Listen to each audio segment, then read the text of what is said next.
Riavana malalon'ny tokoa dia mbola ho amintsika rehetra trany ilay fahasoavana sy ny fiadanana vavin'Andriamanitra ray sy Jesosy Kristy tomponsika. Amen. Saia mitoro ny fahamarinana.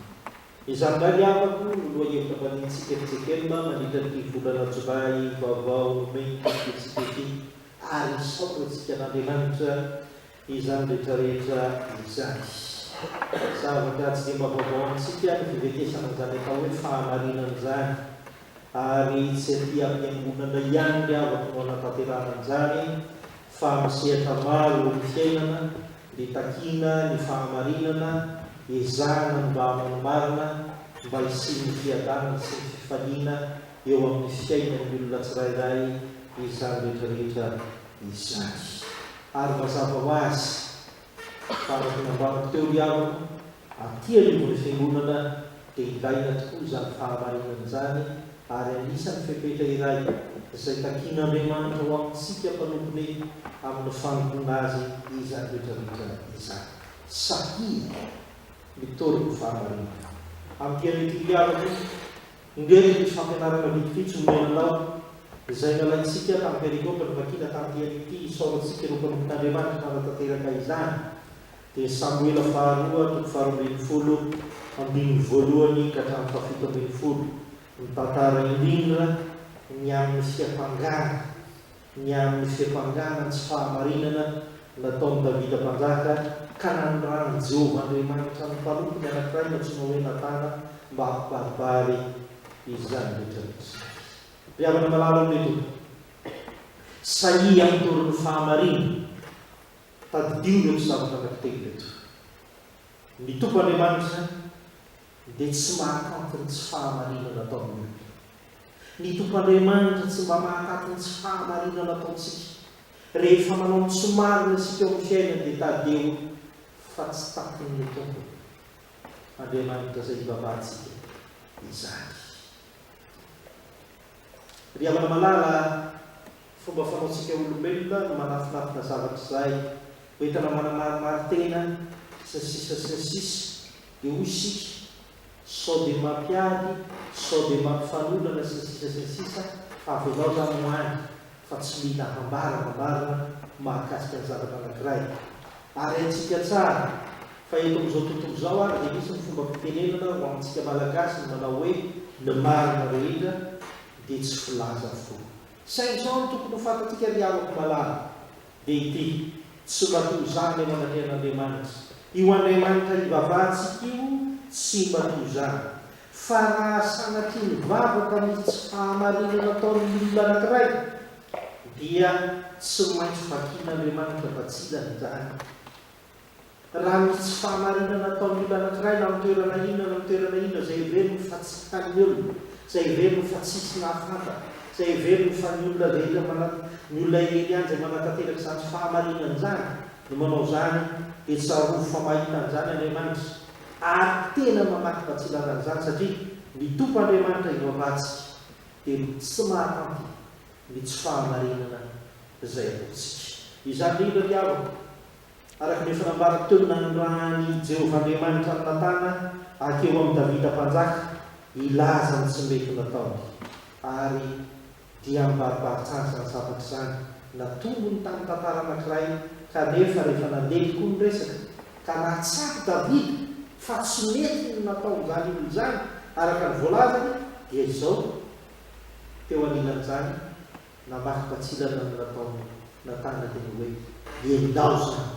ianao no manatanteraka an'izany, ianao no manao mosy marina eto amin'ity firenena ity ary dia rafitra ny tantaran'izany i Natana. Riavana malala amin'ny Tompo tadidio fa ninonino ataontsika dia hitan'Andriamanitra avokoa izay isika rehetra. Ary Andriamanitra dia vonona hampatsiaro manakariva amintsika fa raha marina ny ataontsika dia akasitrahan'Andriamanitra ny rehetrarehetra izany. Ary raha sanatria mivavaka kosa ka tsy marina ny ataontsika dia ho ampatsiarin'Andriamanitra amin'ny alalan'ny fomba maro samihafa izany rehetrarehetra izany. Jereo tsara ny riavako ao amin'ny Marika toko fahaenina andininy fahaefatra ambin'ny folo ka hatramin'ny andininy faharoapolo dia tsy mifakaiza amin'izany ny zava-nisy, tsy mifakaiza amin'izany ny zavatra izay nisy teo amin'ny Herôda sy ny natao ny indriny tsy fahamarinana tamin'ny Jaona mpanao batisa. Ry avako malalo amin'ny tompo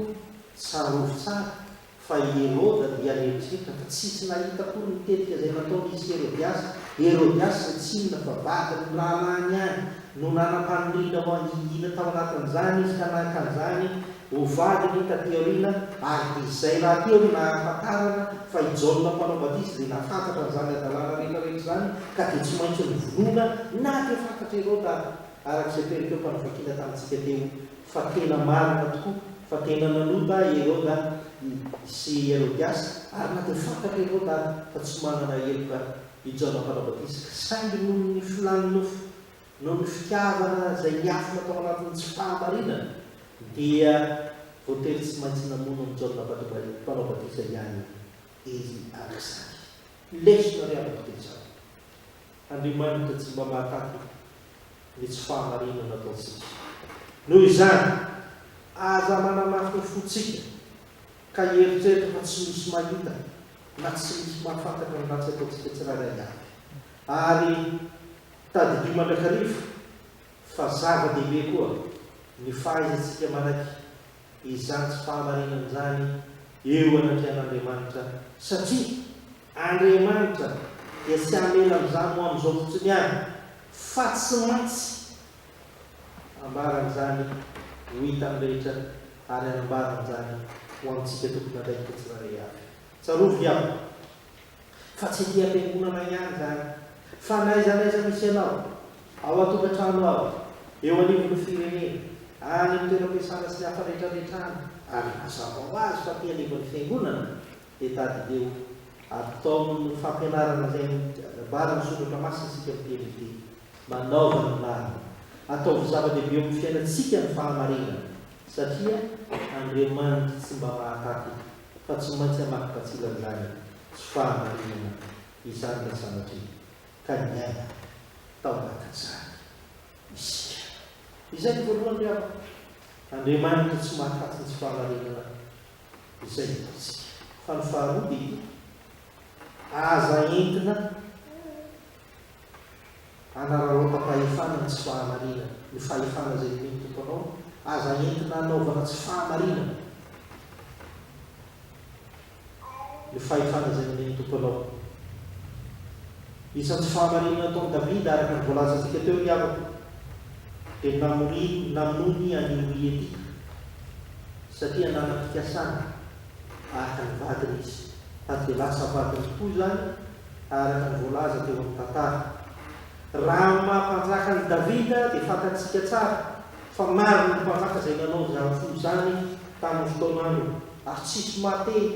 tsisy afaka milaza, tsisy afaka manakivy, tsisy afaka manaratsy, tsisy afaka mitsara koa azy satria mpanjaka izy, manam-pahefana izy. Ary raha mba mianan-kely miteny an'izany ary ianao ary raha mba mianan-kely miteny an'izany ary tamin'izany fotoan'izany ka manakina ny mpanjaka hoe fanahoana ianao no mamono ny vadiny io dia alainao vadiny indray rehefa avy eo ilay vadiny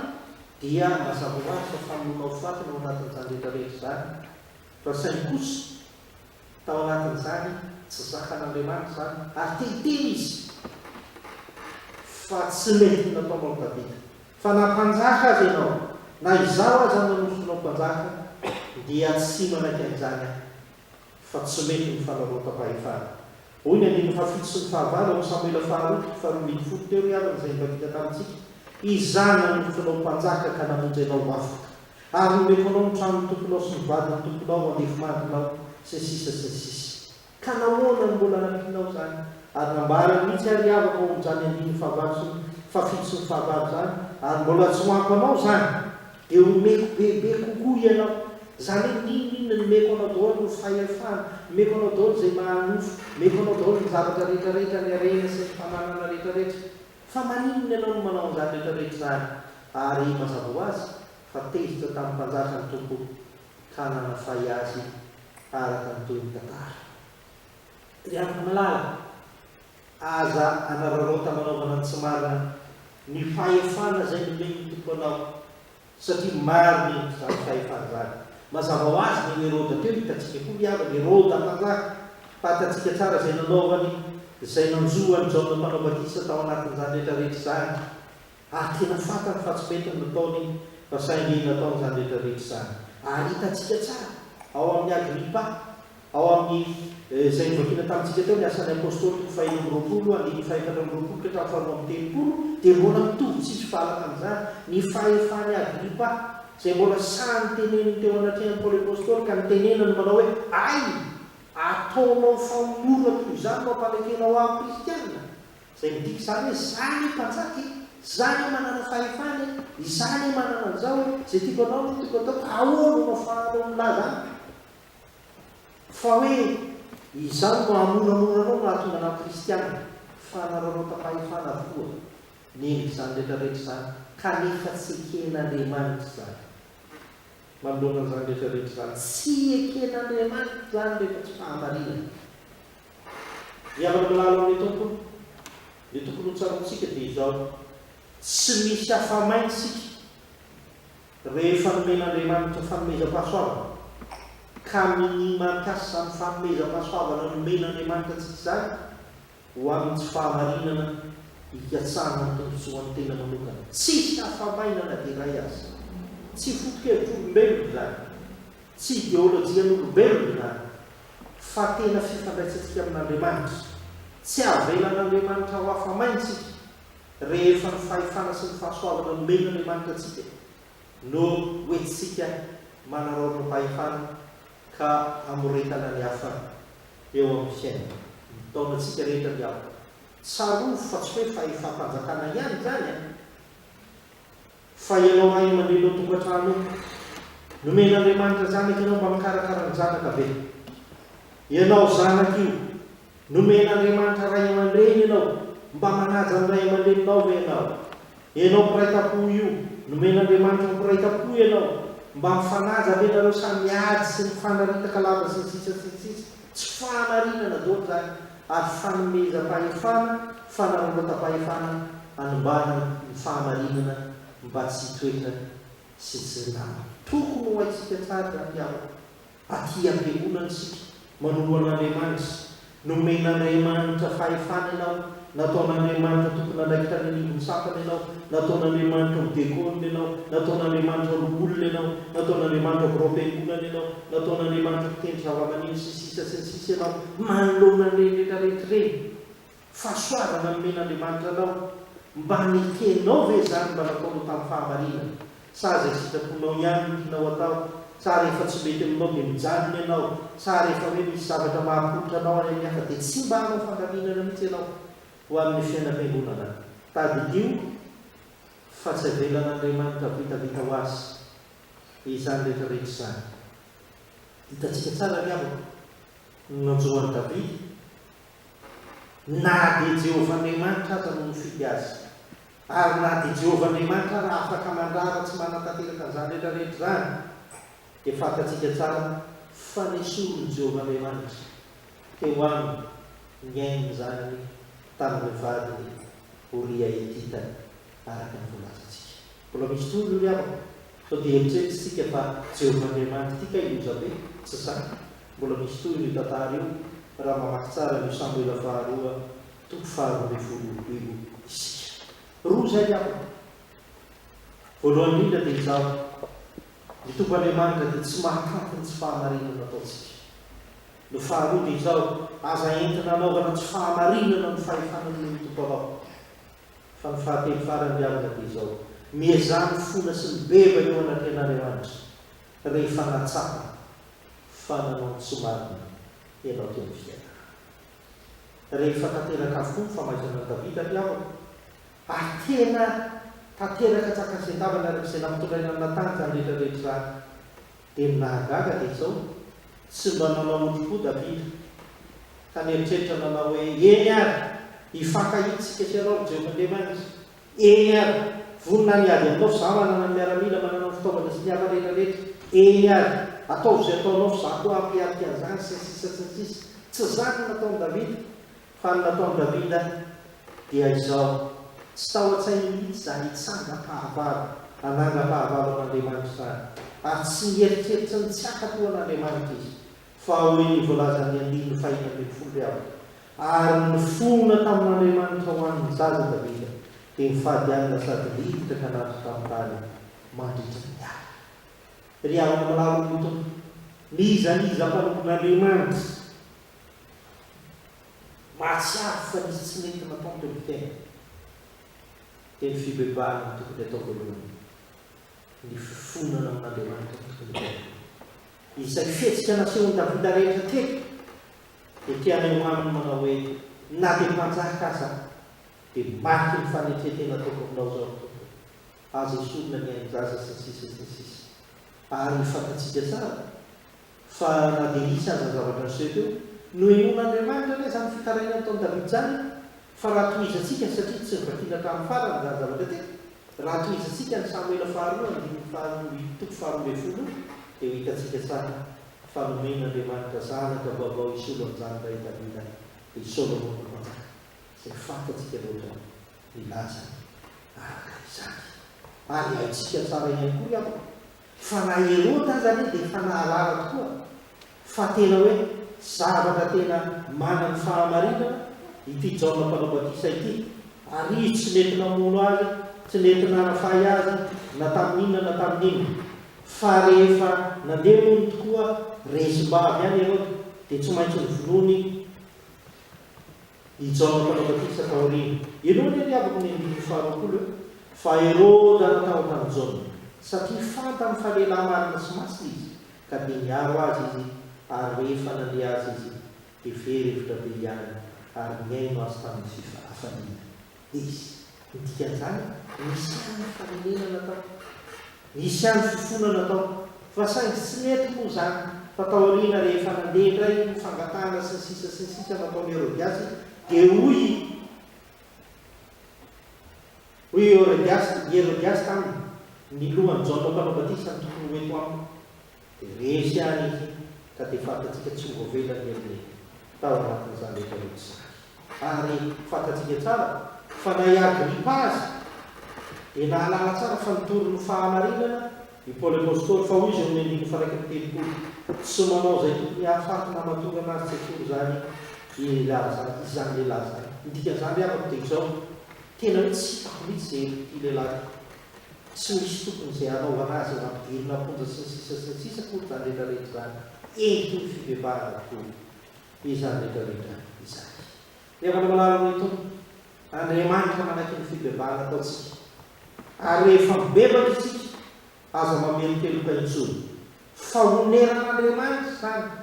raha ohatra ka tena mibebaka marina ny zavatra anankiray tsika dia tadidio fa oneran'Andriamanitra zany aza lany andro manamarina mitranga zavatra eo amin'ny fiainanao aza lany andro mieritreritra hoe fanahoana ny dia natao an'izany zany efa nanao an'io izany efa navita zao sy sisa tsy zany takian'Andriamanitra aminao fa ianao mba hibebaka sy hanana fanetetena ho an'izay fa ho hitanao tokoa fa ny Andriamanitra ivavahantsika dia Andriamanitra mamela heloka ary Andriamanitra manomotro zany azy ho amin'ny famondraham-po sy ny fahasoavana tsy hitanono izay omeny itsika ho setiny zany fibebahana ataontsika zany koa na iza na izy tsika ry avy aza mieritreritra fa manana ny marina mandrakizay fa ny atao voatsaina dia izao mibebaka sy fona amin'Andriamanitra amin'izay zavatra rehetra ataontsika sy ny tsy mety ataontsika ny fiainantsika. Andriamanitra be famindrampo izy ka ao anatin'izany rehetrarehetra zany dia tsara indrindra fa izy rehefa nilaza manao hoe tsy tonga hiantso ny marina fa ny mpanotana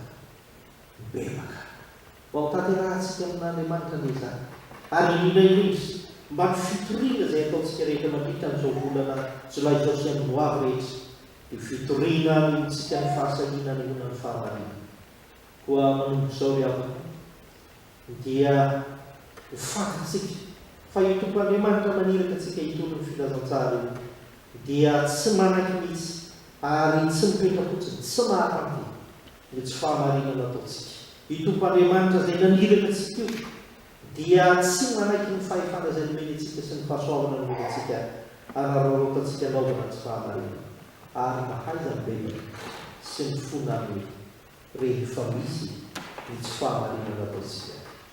Amen.